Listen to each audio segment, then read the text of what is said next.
Imagine holding a hunting tool in your hands. It still has the original binding, the sinew is still intact, the wood has not rotted, it is still sharp enough to use, and it is 9,000 years old. This is not a museum piece behind glass. This is something that came out of a melting ice patch in the Yukon last decade, pulled from the ground by researchers who could not believe what they were looking at. The question is not how it survived. The question is what it tells us about the people who made it. Because the answer changes everything we think we know about who was here first.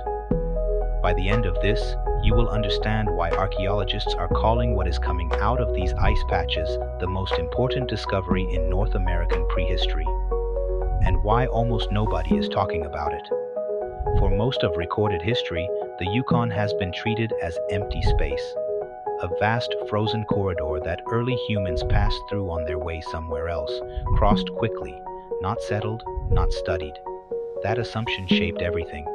It shaped the migration timelines. It shaped the textbooks. It shaped what we thought we knew about the first people to reach North America. The Yukon sits in the northwest corner of Canada. It borders Alaska to the west. It is one of the coldest, most remote places on the continent. And for thousands of years, it has been quietly holding a secret in its ice. Not in glaciers, in something called alpine ice patches. These are smaller, slower-moving fields of ice that sit at high elevation. They do not grind and crush like glaciers do. They preserve, perfectly, for thousands of years, and they are melting. Before I tell you what they found inside these ice patches, think about this.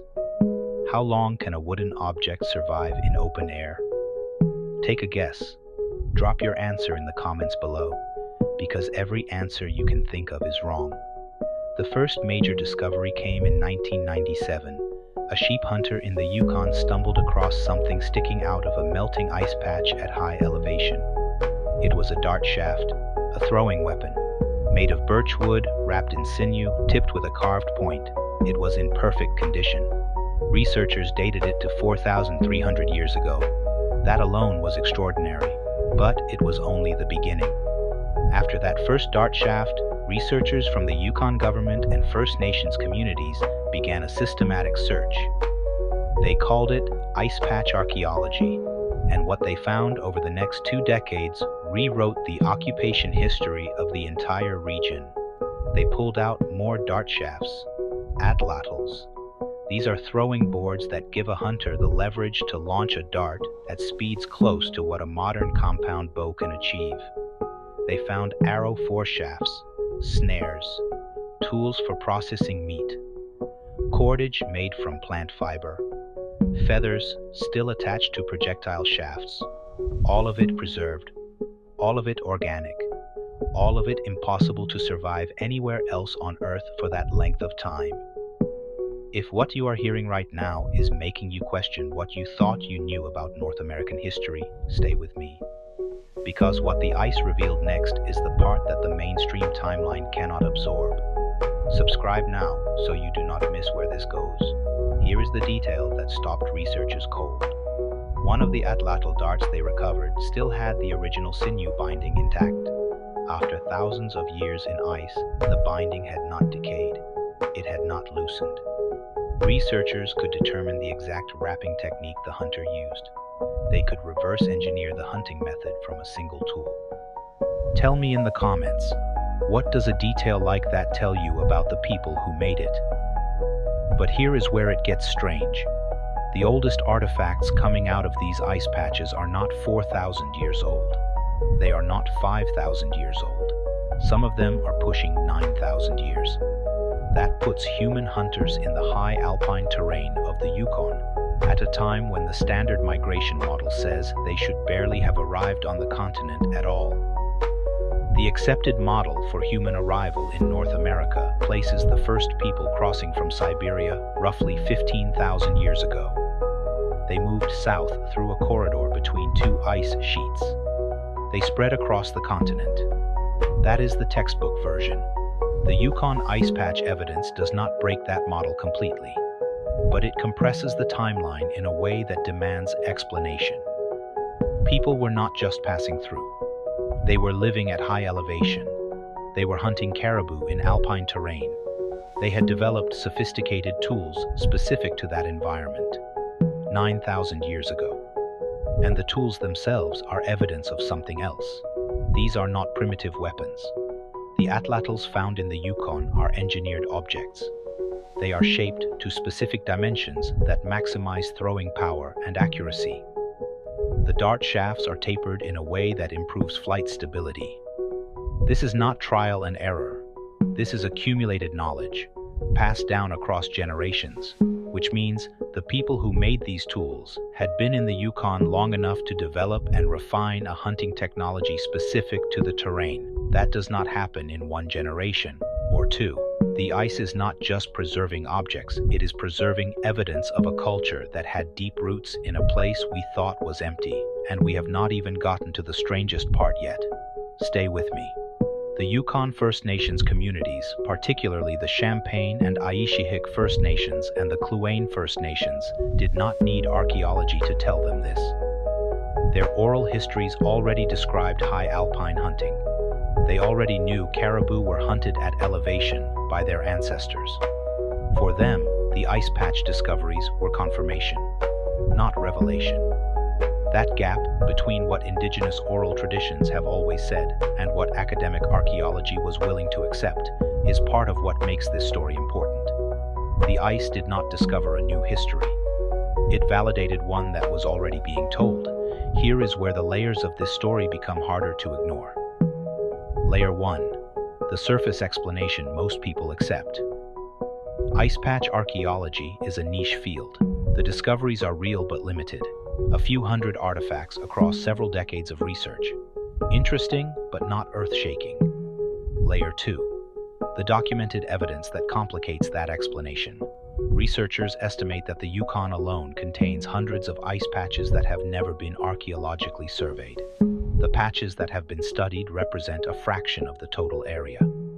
What has already come out is extraordinary. What remains frozen could be exponentially larger. Two theories on what the Yukon ice evidence actually proves. Theory A. It confirms migration routes we had partly wrong, and the timeline needs a modest revision.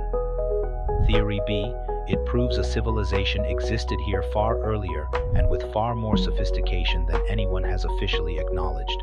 Drop A or B in the comments. I want to see where you land. Layer 3. What the evidence actually points to. The organic preservation in these ice patches is unlike anything found elsewhere in North American archaeology. Organic material, wood, sinew, feathers, cordage, degrades quickly in open air. It does not survive in soil, it does not survive in water. The only reason any of this exists today is because it fell onto ice patches immediately after being lost or discarded and stayed frozen. That means every ice patch that melts without being surveyed is a permanent loss. Objects that survived 9,000 years in ice will decompose in weeks once exposed to air. Researchers have described a race against climate change that is almost impossible to win. The ice is melting faster than the surveying can happen. One researcher described finding a dart shaft that was half exposed from the ice. The exposed half had already begun to decay. The half still inside the ice was perfectly preserved. A single object showing exactly what is being lost in real time. And there is something else the artifacts reveal.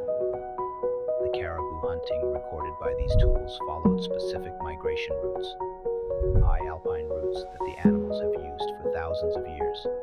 The same routes the tools were found along, which means researchers can now map ancient hunting culture by tracking modern caribou migration.